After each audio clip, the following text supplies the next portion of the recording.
여러분과 함께 나누고 싶은 말씀은 로마서 8장 말씀입니다.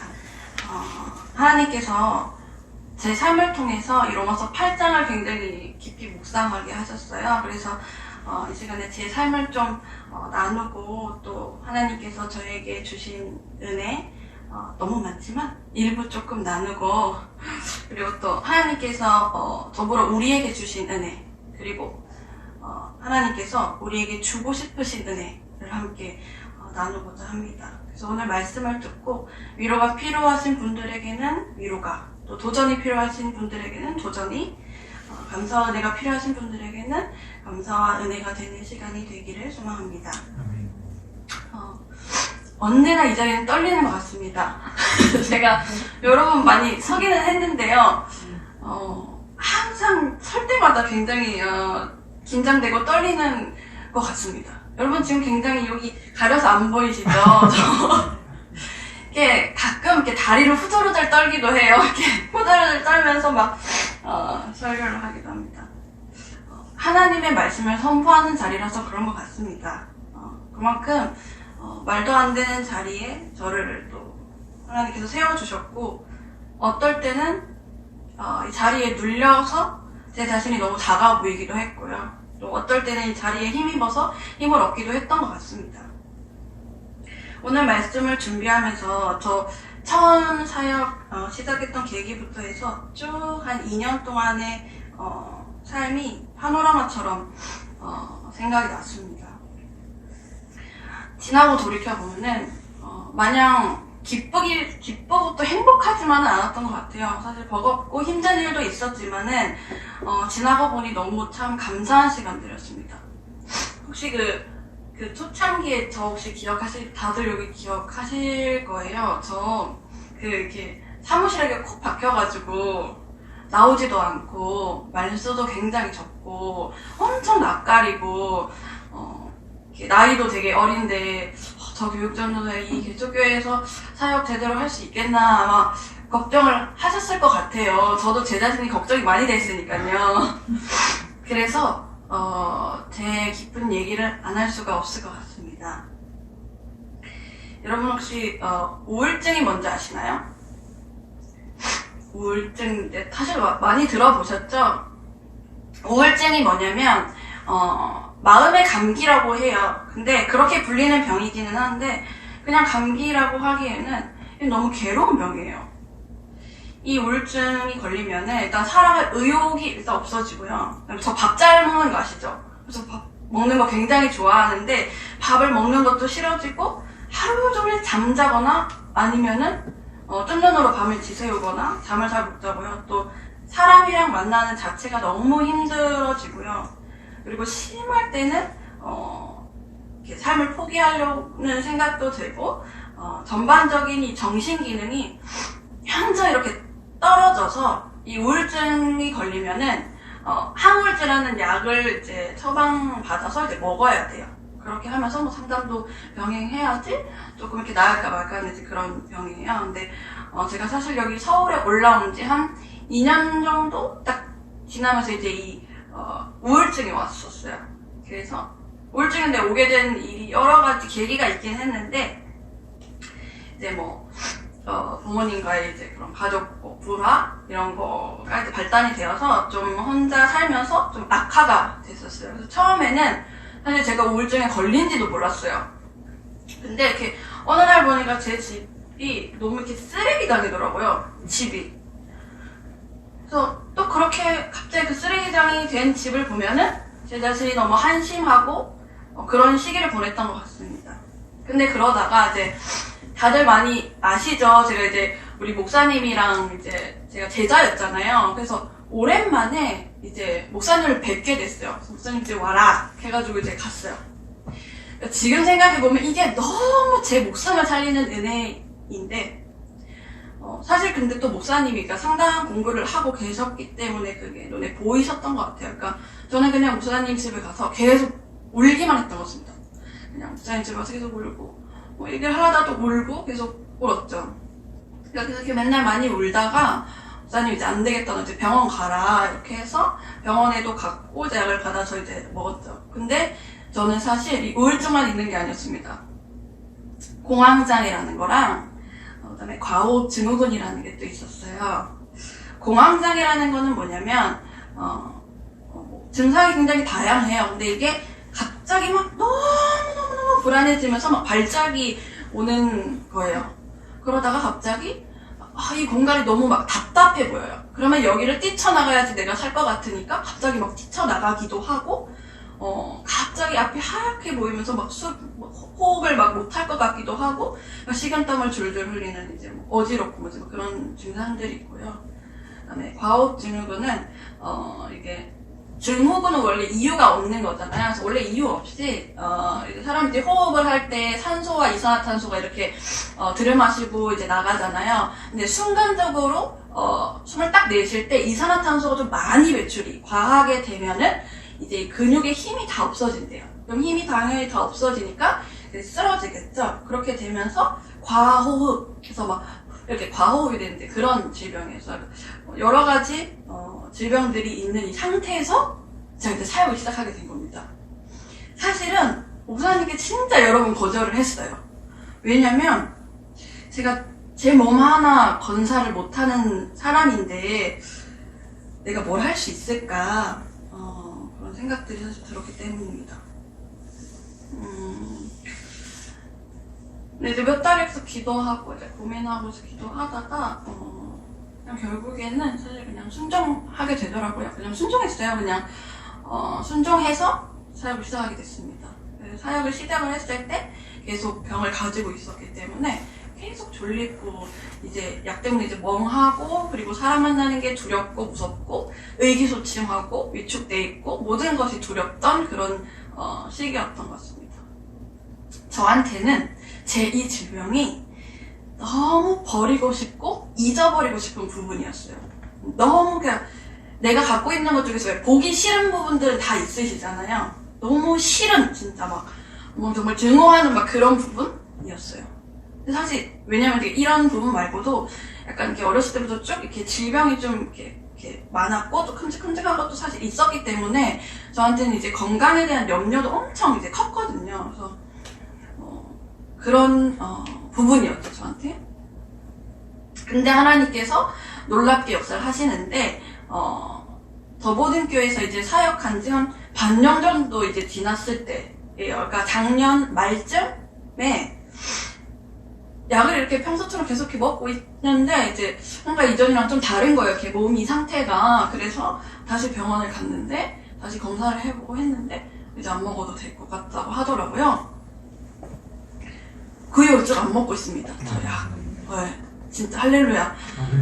어떻게 하나님께서 낫게 하셨는지 이제 공황장애 이런 건 조금 이제 남아있긴 한데 진짜 그것도 많이 좋아졌고요. 우울증도 진짜 완전 다 나아서 그리고 또 그 이후로 그 발달이 됐던 부모님과의 회복을 이제 시켜가시는데 그것도 굉장히 놀랍습니다. 어쨌든 제가 행복이라고 하는 그 단어를 삶에서 전혀 느끼지를 못하다가 지금은 주님께서 너무 행복하고 많이 기쁩니다. 제가 오늘 이렇게 말씀을 크게 쭉 준비를 하면서 오늘 보니까 제 아픔이 자랑이 됐어요. 네. 로마서 8장의 18절에 무슨 말씀이 나오냐면 생각하건대 현재의 고난은 장차 우리에게 나타날 영광과 비교할 수 없도다 라고 나옵니다. 사랑하는 우리 더보든교회 가족 여러분, 누구나 그런 부분이 있을 것 같아요. 내가 거들떠보기도 진짜 싫은 어쩌면 나한테 갖고 있는 것 중에서 진짜 쓰레기 같은 부분이 하나님을 만나면 이렇게 자랑이 됩니다, 여러분. 근데 단 그러기에는 좀 살과 뼈가 깎이는 그런 고통이 따를 수도 있어요. 근데 하나님 앞에서도 끊임없이 이렇게 연다는 시간들을 가질 수가 있지만 그래도 그 끝은 영광이라는 걸 우리가 반드시 좀 기억했으면 좋겠습니다. 또 한 가지 나누고 싶은 게 있는데 제가 이제 약한 부분 중에 하나가 뭐냐면은 그 재정에 관련된 거였어요. 돈. 저는 항상 돈을 이렇게 쌓아둬야 되는 사람이었어요. 그래서 부자가 아니라 돈이 이렇게 많다고 하는 게 아니라 항상 이렇게 그러니까 통장에 계속 돈을 쌓는 거죠. 그리고 진짜 어렸을 때부터 계속 적금 막 이런 거에 관심 가져서 막 적금 붓고 막 이러는 사람이었어요. 항상 그래야 조금 이제 약간 이제 숨통 트이는 사람 있죠. 근데 입으로는 맨날 뭐라고 달고 사냐면 저 돈 없어요. 나 돈 없어. 맨날 이 말을 달고 사는데 계속 돈을 이렇게 모아요. 통장에 쌓는 사람. 그런 사람이었어요. 근데 제가 얼마 되지도 않지만 조금 모아놓은 돈을 이제 혼자 독립한다고 이제 서울에 딱 올라와서 이제 그걸 다 쓴 거죠. 다 썼을 때 어쨌든 먹고 살아야 되지 않겠습니까? 그래서 그 없는 돈을 이제 털어가지고 마트에 갔어요. 그래서 마트에서 계란 한 판을 샀어요. 계란 이제 30불에 한 발 딱 샀습니다. 그래서 그때부터 계란을 삶아 먹기를 시작하는 거죠. 그래서 한 달 버티는 거죠, 뭐. 그렇게 해서 사는 거죠. 먹고 살아야 되니까, 살기는 해야 되니까요. 근데 돈은 없으니까. 그렇게, 하면서 막 이렇게 살았어요. 굉장히 강야와 같은 시간들이었죠. 근데 그 광야 속에서 하나님이 만나주시더라고요, 저를. 어떻게 만나주시냐면은, 어떤 생각이 딱 들었냐면은, 내가 이때까지 하나님을 믿은 게 아니라 돈을 믿었구나. 이거를 하나님이 진짜 강하게 확 느끼게 해주시면서 내가 내 인생을 진짜 얼마나 심했냐면은 막 2019년 계획, 1월 계획, 2월 계획, 3월 계획, 4월 계획, 2020년 계획. 그래서 나는 한 3년 뒤에는 뭘 이루고 5년 뒤에는 뭘 이루고 한 10년 뒤에는 뭘 이루어서 내가 이렇게 될 것이다. 이런 계획들을 세우는 사람이었거든요. 그러니까 사실은 너무 어리석죠. 사람이 계획한다고 다 됩니까? 안 되시죠? 다들. 네. 계획한 거 다 안 되셨죠? 다 이때까지. 그러게요. 저는 너무 바보 같은 짓을 했던 거죠. 사람 마음으로 계획하려고 했던 겁니다. 저는 인생을 제 손에서 이렇게 잡고 싶었어요. 제가 컨트롤하고 싶었어요. 제 삶을. 그래서 돈도 그렇고 제 삶도 그렇고 그렇게 했는데 내가 너무 쓸데없는 내 힘을 허비했구나. 그리고 내 생각대로 내 계획대로 너무 밀고 나가려고 했나? 그러면서 내가 이거 안 되는구나. 내가 진짜 하나님한테 이거 맡겨야 되겠다. 이런 좀 생각들을 하게 되면서 놓게 되었었습니다. 근데 진짜 여러분 신기한 게 그렇게 딱 맡기고 나니까 이제 살이 뚝 떨어지니까 갑자기 이제 누군가가 이렇게 쌀 딱 보내주시고, 그리고 이제 여자니까 왜 이렇게 화장도 이제 해야 되잖아요. 그러면서 이제 옷도 입기는 해야죠. 누가 갑자기 이제 막 옷을 주고 막 이렇게 화장품 보내주고 막 이랬었어요. 굉장히 만나 매출하기를 진짜 반은 이스라엘 백성처럼 살았었죠. 근데 진짜 제일 신기했던 거는 내가 돈을 막 계산하면서 살았을 시절보다 그걸 아예 계산을 안 하고 진짜 다 하나님한테 맡겼을 때가 제가 더 풍족하게 쓰더라고요. 그리고 더 풍족하게 채움을 받고 있더라고요. 사실 이렇게 그 지난 2년간의 은혜를 사실 나누면은 저희 우리 오늘 밤 새야 합니다. 우리 밤 셀까요? 네, 그래서 다 나누지는 못하겠지만 제가 여기 진짜 있으면서 부모님이랑도 진짜 회복이 됐고요. 이거는 진짜 쭉 기도하던 거예요. 이거는 진짜 조금 사이가 안 좋으셨거든요. 그래서 그 사이에 제가 중간에 끼어 있었어요. 이렇게 부모님 사이에 좀 회복이 되고요. 또 자신에 대한 회복이 되고, 그리고 내 신앙의 회복이 되고, 그리고 건강도 회복이 되고, 그리고 이제 아시는 분들은 아시겠지만 이제 제가 이제 동력자를 만나게 됐는데, 사실 저는 굉장히 그 결혼에 대해서 엄청 부정적인 결혼관을 갖고 있었어요. 그래서 사실 저희 부모님은 제가 이제 결혼을 안 할 수도 있다라고 이미 마음을 다 먹고 계셨고, 어머니는 이제 심지어 진짜 너 결혼 안 해도 된다. 그래. 이렇게까지도 다 한 상태? 약간 그런 상태였거든요.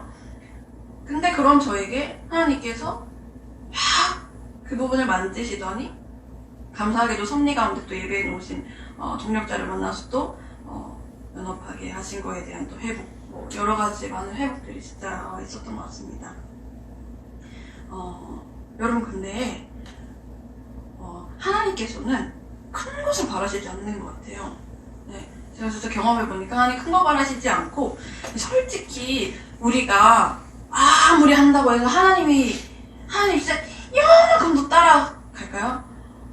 저는 그렇게 생각하지 않습니다. 우리는 그냥 죄인이고 인간이잖아요. 아무리 인간이 열심히 한들 하나님 이렇게 한번 하시면 이렇게 되는 일들에 우리가 뭘 한다고 해서 뭐 큰 거를 우리가 하나님한테 드릴 수 있을까요?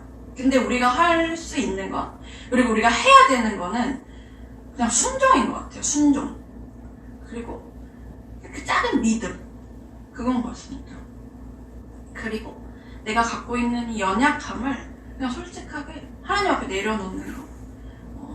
그게 중요한 것 같습니다. 제가 도보등교회에서 받았던 은혜들을 되돌아보니까 제가 너무 부족한 교육 전도사인데 성도님들께서 너무 기도로 계속 힘이 돼주시고 또 이해해주시고 너무 보듬어주시고 많이 막 사랑해주셔가지고 제가 그것도 너무 감사드리고 특별히 또 우리 유초등부를 빼놓을 수가 없죠. 사실 항상 든든하게 또 동력해주신 우리 부장기사님이랑 또 유초등부 선생님들 그리고 작년에 그 교육훈련 받았던 것도 생각나더라고요. 교육훈련 저는 수요반이었는데 그러면서 굉장히 또 제 마음의 변화도 많이 일으켰던 것 같고 계속 이제 일주일씩 계속 예배를 몇 번씩 이렇게 드리잖아요. 그리고 계속 말씀 묵상하게 되고 기도하게 되죠. 사실 여러분 설교할 때 이렇게 말씀을 선포하고 설교할 때 제일 은혜 받는 사람이 설교자인 걸 아시나요? 이 말씀을 준비하면서 이렇게 딱 선포하는데 제가 제일 은혜가 많이 되더라고요, 진짜. 그러면서 여기 교회에서 이렇게 계속 훈련되면서 제 안에 있던 것들 중에서 진짜 보고 싶지 않은 것들이랑 많이 마주하게 되고 그리고 또 그게 깨지기도 하고 훈련이 되지기도 하면서 그러면서 많이 성장할 수 있었던 것 같습니다. 참 하나님께서 은혜를 많이 주셨어요. 그래서 무엇보다 저에게 큰 또 은혜는 이게 평안이라는 거구나 이걸 느꼈어요. 저는 굉장히 공황장애 이게 불안장애 일종이거든요. 그러니까 저는 엄청 불안한 사람이라서 맨날 이렇게 불안한데 평안을 너에게 준다고 하잖아요. 근데 저는 그 말씀이 이때까지 그러니까 알겠는데 그게 와닿진 않았었거든요. 근데 저는 이제는 예수님이 말씀하신 평안이 뭔지 알겠어요. 그래서 저한테는 지금 이제 평안이 있습니다. 예수님께서 주시는 평안, 그게 뭔지를 가르쳐 주셨고 그렇습니다. 오늘 여러분에게 전하는 말씀이 그냥 제가 받았던 은혜만 나누는 시간은 절대 아니기를 소망합니다. 혹시 우리 성도님들은 우리 이렇게 12월까지 쭉 흐르는 시간들을 속에서 우리가 함께 참 많이 웃기도 했지만 또 참 많이 울었잖아요. 그런 시간들, 또 올해는 사실 코로나19랑 좀 특수한 상황이 있기는 했죠. 많이 힘들고 또 여러 가지 많은 변화들이 아마 있으셨을 거지만 여러분 마음에는 어떤 마음들이 남아있고 어떤 변화들이 있었고 어떤 은혜들이 있는지 좀 모르겠어요. 궁금하기도 합니다. 근데 여러분들한테 좀 권고드리고 싶은 거는 하나님의 백성은요 과거의 모습으로 계속 살면 안 돼요. 변화돼야 돼요. 그래서 작년이랑 내가 비교를 했는데 내 신앙이 좀 똑같은 것 같다, 아니면 좀 떨어진 것 같다, 별로 차이 없는 것 같다, 그거 한번 깊게 고민해봐야 됩니다. 내 신앙이 성장해 있는가? 그렇지 않은가? 이거 진짜 한번 생각해봐야 돼요. 오늘 본문 말씀에 이런 말씀이 있었습니다. 35절 말씀인데 누가 우리를 그리스도의 사랑에서 끊으리요? 환난, 공고, 박해, 기근이나 적시나 위험이나 칼이랴. 환난, 공고, 박해, 기근, 적신, 위험, 칼. 이 이외에도 많은 것들이 있죠. 근데 코로나 이렇게 될 수 있겠죠. 근데 어떤 것도 하나님의 사랑에서 우리를 끊을 수 없을 줄 믿습니다. 여러분도 이 말씀 믿으시나요? 어떤 것도 하나님이랑 나 사이는 진짜 끊어질 수가 없어. 이 믿음 있으신가요? 하나님을 사랑하고 하나님께 예배하고 하나님을 또 찾고 계속 하나님께 기도하는 것을 그 무엇도 끝낼 수 없을 줄 믿습니다. 혹시 코람데오라는 말을 들어보신 적이 있으신지 모르겠어요. 제가 이제 그 학부를 고신대학교를 나왔는데 그 부산에 고신대학교가 있어요. 영도라는 이렇게 섬에 학교가 있는데 그 학교를 이제 딱 들어가면은 학교 중앙에 이렇게 큰 돌에 코람데오 이렇게 딱 써져 있어요. 이게 뭐냐면 하나님 앞에서라는 뜻입니다. 우리는 앞으로 어떻게 살아갈지 아무도 몰라요. 그리고 내 삶이 언제 끝날지도 아무도 모르죠. 제가 진짜 더보는교회에 있으면서 중요하게 배운 사실이기도 하고 또 여러분한테 강조해서 드리고 싶은 말씀은 가장 중요한 거는 내가 하나님 앞에 서 있는가, 내가 하나님 말씀에 순종하는 사람인가, 그리고 내 주변에서 어떤 상황과 어떤 일이 있더라도 하나님의 마음으로 내 마음을 지키는가. 하나님의 백성들에게는 이게 가장 중요한 것 같더라고요. 근데 진짜 놀랍고 신기하고 진짜 재미있는 거는 하나님은 순종하는 자녀들에게는 절대로 가장 좋은 걸로 주시는 분이세요. 근데 아마 경험하신 분들은 있으시죠? 하나님은 진짜 너무 신실하신 분이셔서 하나님한테 순종하는 자녀에게는 가장 좋은 걸로 주세요. 저는 하나님은 이런 분이라고 생각해요. 우리가 때로는 이해할 수 없죠. 네, 이해할 수 없을 때가 있어요. 근데 그럴지라도 가장 좋은 하나님의 방법으로 내 삶을 이끄시고 또 우리 교회를 이끄시는 분이라는 것을 믿습니다. 그래서 우리 모두가 그런 하나님을 좀 신뢰하면서 믿고 나아갔으면 좋겠어요. 그리고 또 하나님께서 주시는 또 큰 다른 은혜는 어떤 것이 있냐면 내가 집착하는 것으로부터의 자유. 어감이 세죠? 내가 하나님보다 우선적으로 생각하고 있는 것으로부터의 자유. 그리고 내가 내 죄 때문에, 다른 것 때문이 아니라 내 죄 때문에 겪고 있던 시험으로부터의 자유입니다. 하나님께서는 이 은혜를 우리한테 주시기를 원하세요. 어감이 셌죠? 근데 집착하고 있는 거 있으십니까, 여러분? 집착, 다른 거 아닙니다. 그렇게까지 생각하지 않아도 되는데, 막 그렇게까지 생각하는 거 있잖아요. 하나님보다 이걸 더 많이 생각하게 되는 거 있잖아요. 뭔가 하면은 딱 바로 이렇게 딱 생각하게 되는 그거. 그게 바로 우리가 집착하고 있는 거죠. 하나님보다 더 우선하고 있는 거예요. 내 안에 있는 또 연약함. 그리고 굳이 겪어도 되지 않을 고통과 시련인데 내 죄 때문에 겪고 있는 어려움들이 있습니다. 우리에게는.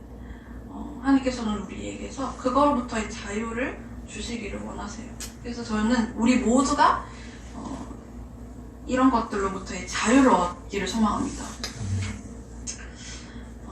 그래서 떠오르는 것들이 혹시 각자 있으시다면 오늘 밤 그것을 놓고 좀 같이 기도했으면 좋겠어요. 하나님의 백성은 무조건 순종입니다. 무조건 순종. 하나님 앞에서 순복하며 나아가는 것이고 끊임없이 다른 누구와의 관계가 아니라 여러분 하나님과의 관계를 계속 재정립하는 거예요. 네. 교회는 하나님 때문에 다니죠. 우리가 하나님 보고 다니죠. 그렇죠? 하나님과의 내 관계가 어떤가 지금 그게 틀어졌으면 꼭 문제 생겨요. 그거를 끊임없이 확인해보고 재정립하는 것이 중요합니다. 그래서 우리 더보들교회 성도님들 모두가 그리고 저도 그렇게 하나님 앞에 순종함으로 나아가면서 하나님의 놀라우신 은혜를 삶으로 또 경험하고 순종함으로 인해서 가장 좋은 것을 누리고 그래서 삶이 진짜 너무 행복해서 그 감사함에 내 영혼이 푹 이렇게 적셔지는 그런 삶을 살기를 주님의 이름으로 축복합니다.